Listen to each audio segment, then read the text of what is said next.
ನೋಡಿ, ಇವತ್ತು ಕರ್ನಾಟಕ ರಾಜ್ಯ ಸರ್ಕಾರದಲ್ಲಿ ಯಾವ ವಿಷಯಗಳ ಮೇಲೆ ಏನು ಚರ್ಚೆ ಆಗಬೇಕು ಅನ್ನೋಂಥದ್ದನ್ನು ಅದನ್ನು ಬಿಟ್ಟು ಬೇರೆ ಬೇರೆ ವಿಷಯಗಳ ಮೇಲೆ ಚರ್ಚೆ ಆಗ್ತಕ್ಕಂಥ ಒಂದು ಸಂಪ್ರದಾಯ ಇವತ್ತು ಪ್ರಾರಂಭ ಆಗ್ತಾಯಿದೆ. ಯಾಕೆಂದರೆ ವಿದ್ಯಾರ್ಥಿಗಳು ಇವತ್ತು ಅವ್ರ ಜಾಬ್ ಕೇಳೋದ್ರಲ್ಲಿ ಯಾವುದೇ ರೀತಿಯಾದಂಥ ತಪ್ಪಿಲ್ಲ. ಪ್ರತಿಭಟನೆ ಮಾಡೋದು ಅವರೆಲ್ಲರ ಜನ್ಮಸಿದ್ಧ ಹಕ್ಕೈತಿ. ಆ ಪ್ರತಿಭಟನೆ ಮಾಡಲಿಕ್ಕೆ ಯಾಕೆ ಇವತ್ತು ನಮ್ಮ ಪೊಲೀಸ್ ಇಲಾಖೆಯವರು ಬೇಡ ಅಂತ ಹೇಳಿದ್ರು ಇನ್ನೂವರೆಗೂ ಕೂಡ ನಮ್ಗೆ ಅರ್ಥ ಆಗ್ತಾಯಿಲ್ಲ. ಯಾಕಂದರೆ ಅವ್ರು ಜಾಬ್ ಸಲ ಕೇಳಿದಾರೆ, ಇನ್ಯಾವುದೋ ಬೇರೆ ರೀತಿಯಾಗಿರ್ತಕ್ಕಂಥ ಪ್ರತಿಭಟನೆ ಅದಲ್ಲ. ನಮಗೆಲ್ಲ ವಿದ್ಯಾರ್ಥಿಗಳಿಗೆ ಕಲ್ತಿರ್ತಕ್ಕಂಥವ್ರಿಗೆ ಜಾಬ್ ಆಗಬೇಕು ಅನ್ನೋಂಥದ್ದನ್ನು ಹೇಳಿದ್ದಾರೆ ಮತ್ತು ಕಾಲ್ಫಾರ್ಮ್ ಮಾಡಿರಿ ಅಂತ ಹೇಳಿದ್ದಾರೆ. ಕಳೆದ ಅಧಿವೇಶನದಲ್ಲಿ ಕೂಡ ನಾನು ಹೇಳಿದ್ದೆ, ಇದೇ ನಮ್ಮ ಹುಬ್ಬಳ್ಳಿ ಧಾರವಾಡ ಮಹಾನಗರ ಪಾಲಿಕೆಯಲ್ಲಿ ಸುಮಾರು 60% ವೇಕೆನ್ಸಿ ಜಾಬ್ನಲ್ಲಿದೆ. ಅವನ್ನೆಲ್ಲ ಫುಲ್ಫಿಲ್ ಮಾಡಿದರೆ ಸಾಕಷ್ಟು ಜನರಿಗೆ ಇವತ್ತು ಉದ್ಯೋಗ ಅವಕಾಶ ಸಿಗ್ತಕ್ಕಂಥ ಪ್ರಯತ್ನ ಆಗುತ್ತೆ. ಆ ಕಾರಣಕ್ಕಾಗಿ ನಾನು ರಾಜ್ಯ ಸರ್ಕಾರಕ್ಕೂ ಕೂಡ ಆಗ್ರಹ ಮಾಡ್ತೀನಿ. ಈಗಾಗಲೇ ಕೇಂದ್ರ ಸರ್ಕಾರ ಪ್ರತಿ 3-4 ತಿಂಗಳಿಗೊಮ್ಮೆ 50,000 ಜನರನ್ನು ರಿಕ್ರೂಟ್ಮೆಂಟ್ ಮಾಡುವಂಥದ್ದು ಆಗ್ತಾಯಿದೆ. ಬೇರೆ ಬೇರೆ ಇಲಾಖೆಯಲ್ಲಿ ಇವತ್ತು ರಿಕ್ರೂಟ್ಮೆಂಟ್ ಆಗುತ್ತೆ. ಆದರೆ ಕರ್ನಾಟಕದಲ್ಲಿ ಯಾವುದೇ ರೀತಿಯಾದಂಥ ರಿಕ್ರೂಟ್ಮೆಂಟ್ ಇಲ್ಲ. ಮತ್ತು ಎಕ್ಸಾಮ್ಗಳು ನಡೆದರೂ ಕೂಡ ಅಯೋಮಯ ಆಗಿರ್ತಕ್ಕಂಥ ಎಕ್ಸಾಮ್ಗಳನ್ನು ನಾವು ನೋಡುವಂಥದ್ದು ಆಗ್ತಾಯಿದೆ.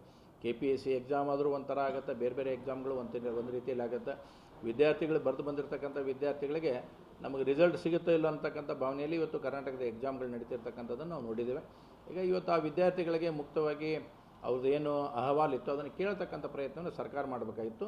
ಆದರೆ ಇವತ್ತು ಅದನ್ನು ದಮನ ಮಾಡಿ ಅವ್ರನ್ನ ಅರೆಸ್ಟ್ ಮಾಡುವಂಥದ್ದು ಏನು ಪ್ರಕ್ರಿಯೆ ಐತೆ ಅದಕ್ಕೆ ನಾವು ಖಂಡಿಸ್ತೇನೆ. ನಾವು ಎಲ್ಲ ಭಾರತೀಯ ಜನತಾ ಪಾರ್ಟಿ ಖಂಡಿಸುತ್ತದೆ.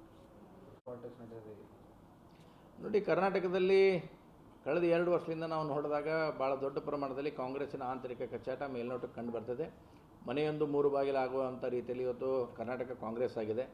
ನಿನ್ನೆ ದಿವಸ ಬ್ರೇಕ್ಫಾಸ್ಟ್ ಮೀಟಿಂಗನ್ನು ಮಾಡಿದ್ದಾರೆ. ಸನ್ಮಾನ್ಯ ಮುಖ್ಯಮಂತ್ರಿಗಳು, ಉಪಮುಖ್ಯಮಂತ್ರಿಗಳು ಕೂಡ ಬ್ರೇಕ್ಫಾಸ್ಟ್ ಮೀಟಿಂಗ್ ಮಾಡಿದರು. ಆದರೆ ಯಾವುದೇ ರೀತಿಯಾದಂಥ ನಿರ್ಣಯ ಬರುತ್ತೆ ಅಂದರೆ ಅದು ಯಾವುದನ್ನು ಬರ್ತಕ್ಕಂಥ ರೀತಿಯಲ್ಲಿ ಕಾಣ್ತಾ ಇಲ್ಲ.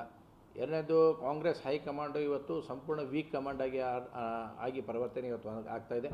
ಮಲ್ಲಿಕಾರ್ಜುನ್ ಖರ್ಗೆ ಅಂತ ರಾಷ್ಟ್ರೀಯ ಅಧ್ಯಕ್ಷರೇ ನಾನು ಹೈಕಮಾಂಡಿಗೆ ತಿಳಿಸ್ತೀನಿ ಅಂತಂದು ಹೇಳಿದರೆ ಮತ್ತು ಅವ್ರು ಏನಾದಾರ ಅನ್ನುವಂಥದ್ದು ಕೂಡ ಒಂದು ಯಕ್ಷ ಪ್ರಶ್ನೆ ಇವತ್ತು ಜನರಲ್ಲಿ ಕಾಡುತ್ತೆ. ಅದ್ರ ಜೊತೆ ಕಾಂಗ್ರೆಸ್ ಪಾರ್ಟಿಯಲ್ಲಿರ್ತಕ್ಕಂಥ ಎಲ್ಲ ಶಾಸಕರೇ ಆಗಲಿ ಅವರ ಕಾರ್ಯಕರ್ತರಿಗೂ ಕಾಡುತ್ತೆ. ಹಾಗಾದರೆ ಮಲ್ಲಿಕಾರ್ಜುನ್ ಖರ್ಗೆ ಅವರ ರೋಲ್ ಏನು ಅನ್ನುವಂಥದ್ದನ್ನು ಕೂಡ ಇವತ್ತು ಯಕ್ಷ ಪ್ರಶ್ನೆ ಆಗುವಂಥದ್ದಾಗಿದೆ. ಈಗ ತಾತ್ಕಾಲಿಕವಾಗಿ ಬಹುಶಃ ಒಂದು ಸಣ್ಣ ಸೆಷನ್ ಮುಗಿಯುವವರೆಗೆ ಕೂಡ ಇದನ್ನು ಮುಗಿಸುವಂಥ ಪ್ರಯತ್ನವನ್ನು ಇವತ್ತು ಕಾಂಗ್ರೆಸ್ನವ್ರು ಮಾಡುವಂಥದ್ದಾಗಿದೆ. ಬಹುಶಃ ಸೆಷನ್ ಮುಗಿದ್ಮೇಲೆ ಮತ್ತು ಈ ಕದನ ವಿರಾಮ ಸಂಪೂರ್ಣಗೊಂಡು ಮತ್ತೆ ಕದನ ಪ್ರಾರಂಭವಾಗತಕ್ಕಂಥ ಸಾಧ್ಯತೆಗಳಿದ್ದಾವೆ. ಇನ್ನಷ್ಟು ಹೆಚ್ಚಿನ ಮಾಹಿತಿಗಾಗಿ ಫಾಲೋ ಮಾಡಿ ಬ್ರಿಗೇಡ್ ನ್ಯೂಸ್ ಕನ್ನಡ.